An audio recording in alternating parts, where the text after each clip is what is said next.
All right, let's get right into it. If you're ready to stop guessing and start building English sentences with total confidence, well, you are in exactly the right place.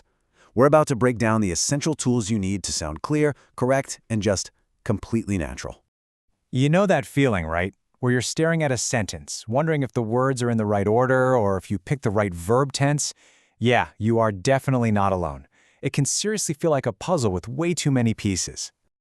But what if you had a blueprint, a guide? That's exactly what we're going to build together today. We'll give you the clear, simple instructions to put all those pieces together perfectly every single time. Okay, first things first, we have to understand the foundation. See, unlike some other languages that can be a bit more flexible, English has a very strict structure. It's a key part of its DNA, and trust me, once you master this, everything else gets so much easier. This is what we call standard word order. It's the non-negotiable pattern for making a statement. Think of it as the basic skeleton of any English sentence. And that pattern? It is beautifully simple. Subject, verb, object, or SVO. First, you say who or what is doing the action.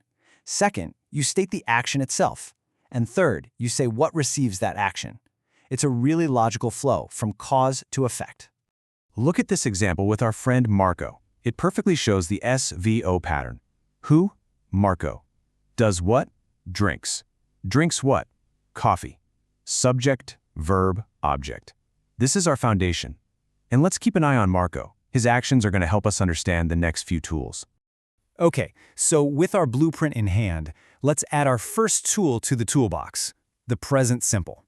I like to call this the always tense, because you use it for things that are generally true, like Marco's daily coffee habit, or other routines and unchanging facts.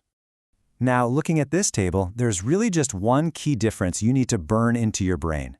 For subjects like he, she, or it, the verb gets an S in positive sentences. For all the others, you just use the plain old base verb. It's as simple as that. So, when do you grab this tool? Well, think about your daily routine, like waking up, or a scientific fact like water boiling. If it's something permanent, a habit, or a general truth, present simple is your go-to tense. Now let's talk about a really common trap.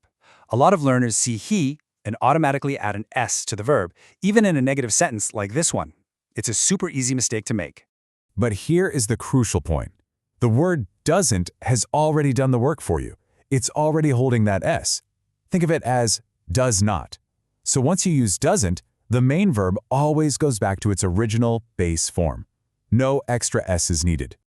All right, let's pick up our next tool, the present continuous. This is our now tense. It's for actions that are in progress at the very moment you're speaking. So Marco's routine is drinking coffee, but what if he's doing it right now? The formula here is so consistent and easy. It's always a form of the verb to be, that's am, is, or are, plus your main verb with an ing ending. That's it. It's a two-part construction for an action happening in real time. You use this for what's happening this very second, like she is cooking, or for situations that are just temporary, like staying in a hotel. It really emphasizes that an action is in progress, but it's not going to last forever. Okay, here's the single most common mistake with this tense. Just take a look. Can you spot what's missing? It's a tiny but absolutely vital word. Here's the unbreakable rule. The verb to be and the ing ending are a team. They always work together. You can't have one without the other. It's never she cooking. It's always she is cooking. All right, our final chord tool is the past simple. Its job is crystal clear. It's for any action that started in the past and, crucially, is finished in the past. It's over. Done. What about the coffee Marco had yesterday morning? That's past simple. Now, for positive sentences, you either add ed to regular verbs or use a special irregular form. But notice the pattern in the negatives and questions. Just like with doesn't, as soon as you use didn't or did, the main verb goes right back to its original base form. This is where so many learners get tripped up. Your brain says, it's past tense, so I need the past tense verb ate. And it seems logical, right? But the grammar rule just works a little differently. Remember, the word didn't already does all the work of making the sentence past tense, so the main verb can just relax and stay in its simple base form. It's always I didn't eat. Okay, we've got our blueprint and our three main tools, but in a real conversation, How do you know which one to pick in the moment? Let's give you a simple decision-making guide so you don't have to guess. All you have to do is ask yourself these 3 simple questions. Is the action happening this very second? Use present continuous. Is it a general habit or a fact? Use present simple. Is it completely finished and in the past? Use past simple. This little guide can solve most of your TENS dilemmas. Seriously.